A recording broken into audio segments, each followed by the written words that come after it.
Hello friend, आज हम आपको सावन रविवार में सुनी जाने वाली सूर्य देव की कहानी सुनाने जा रहे हैं। तो चलिए शुरू करते हैं। वेदों में सूर्य देव को जगत का आत्मा कहा गया है। शायद यही वजह है कि वैदिक काल से ही सूर्य देव की पूजा आराधना की जा रही है। ज्योतिष शास्त्र में सूर्य सभी ग्रहों के अधिपति हैं। यदि सच्चे मन से, श्रद्धा भक्ति भाव से सूर्य देव की पूजा की जाए तो वह जातक को जीवन में सुख संपन्नता के साथ साथ आरोग्यता भी देते हैं। यही नहीं, हर जगह उनके प्रयास भी सफल होते हैं। इसलिए कहा जाता है कि अगर केवल सूर्य देव की ही पूजा कर ली जाए तो जातक पर सभी ग्रहों की कृपा प्राप्त होती है, साथ ही उनके दुष्प्रभाव शांत होते हैं। तो चलिए सूर्य देव को प्रसन्न करने के लिए सूर्य देव की कथाओं का श्रवण करते हैं। सूर्य देव भगवान प्रतिदिन नगरी में पधारते हैं और सभी जीवों का पालन करते हैं। राणा देव सूर्य देव नारायण से पूछती हैं कि आप सुबह सवेरे धरती लोक चले जाते हैं और शाम होते ही सूर्य लोक पधारते हो,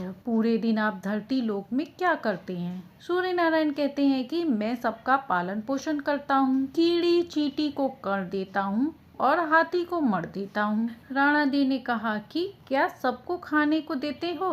कोई तो बच ही जाता होगा। सूर्य नारायण फरमाते हैं कि कोई नहीं बचता। राणा देव वापिस बोलती हैं, किसी को बाकी नहीं रखते? सूर्य नारायण बोलते हैं कि किसी को भी भूखा नहीं रखता हूँ। भूखा होता है पर कोई भी भूखा सोता नहीं है। अगले दिन राणा देव नहा धोकर अपने कक्ष में पधारती हैं और एक चींटी को डिब्बी में बंद कर देती हैं। राणा देव प्रतिदिन नहाकर भगवान की पूजा कर और स्वयं भी कुमकुम चावल लगाती थी। उस दिन भी उन्होंने कुमकुम चावल की डिब्बी लगाई। जब राणा देव डिब्बी बंद कर रही होती हैं, तब उनकी कुमकुम की बिंदी में से जो चावल लगे हुए थे उनमें से कुछ चावल के दाने उस डिब्बी में गिर गए और स्नान किए हुए हाथ मुंह पे से जल की कुछ बूंदे उस डिब्बी में गिर गयी। राणा देव को पता ही नहीं चला कि डिब्बी में चावल और पानी भी चला गया है और राणा देव डिब्बी बंद कर देती हैं। राणा देव सोचती हैं कि आज सूर्य नारायण को बताऊंगी कि देखो ये चींटी तो भूखी बैठी है। जब शाम को सूर्य नारायण पधारते हैं तो राणा देव कहती हैं कि हे सूर्य नारायण भगवान, आप तो कह रहे थे कि आप किसी को भूखा नहीं रहने देते। सूर्य नारायण बोले कि हाँ सही बात है, मैं किसी को भूखा रहने नहीं देता। तो राणा देव बोलती हैं कि देखो ये चींटी जो डिब्बी में बंद है वो तो सुबह से भूखी है। ये सुनकर सूर्य नारायण कहते हैं आप डिब्बी तो खोलो। राणा देव ने जैसे ही डिब्बी खोली तो क्या देखती हैं कि चींटी के मुंह में चावल के कण हैं और डिब्बी में पानी की बूंदें भी पड़ी हुई हैं। राणा देव को अपनी आंखों पे विश्वास नहीं हुआ। वो सोचती हैं कि हम तो यही सोचते हैं कि चींटी भूखी बैठी होगी, डिब्बी बंद कर रखी थी, तब तो इसमें कुछ भी नहीं था। राणा देव हार मान लेती हैं और सूर्य नारायण भगवान से कहती हैं कि मान गए, सभी की पूर्ति आप ही कर सकते हैं। तो प्रेम से बोलिए सूर्य नारायण की जय। दूसरी कथा के अनुसार पुराने समय की बात है। नारायण भगवान जी जो माता जी हैं वो एक दिन प्रजापति के पास जाती हैं और बोलती हैं, हे प्रजापति, हमें 2 परिंदे वाली हांडी बनाकर दे दो। प्रजापति उन्हें वैसे ही हांडी बनाकर दे देते हैं। एक में तो वे मीठी खीर बनाती हैं और एक में खट्टी और खारी राब बनाती हैं। ऐसा करते करते काफी महीने हो जाते हैं। राणा देव तो बहुत कमजोर हो जाती हैं। सूर्य नारायण ने उनसे पूछा, राणा देव आजकल आप इतना दुर्बल क्यों हो रही हैं, क्या बात है?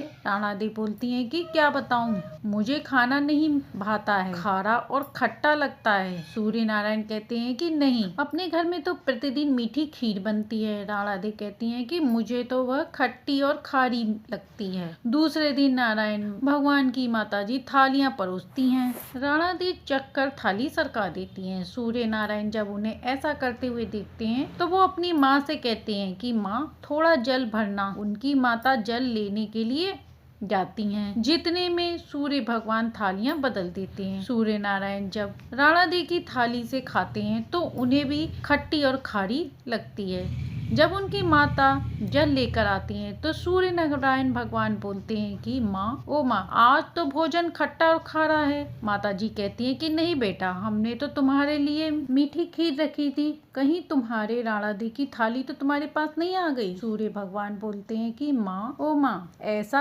अलग अलग भोजन क्यों बनाया? माता जी कहती हैं कि बेटा, हमारी सास बहू में तो ऐसा चलता है। सूर्य नारायण बोलते हैं कि नहीं माँ, ऐसा तो दुनिया में ही चलने दो। अपने महलों में ऐसा नहीं चलेगा, सबके एक जैसा ही भोजन बनेगा। तब से ही सास बहू में तेरा मेरा चलने लगा। तो ये थी सावन मास में सुनी जाने वाली सूर्य भगवान की संपूर्ण कहानी। आशा है कि आपको ये कहानी पसंद आई होगी। पसंद आई हो तो लाइक शेयर सब्सक्राइब करें।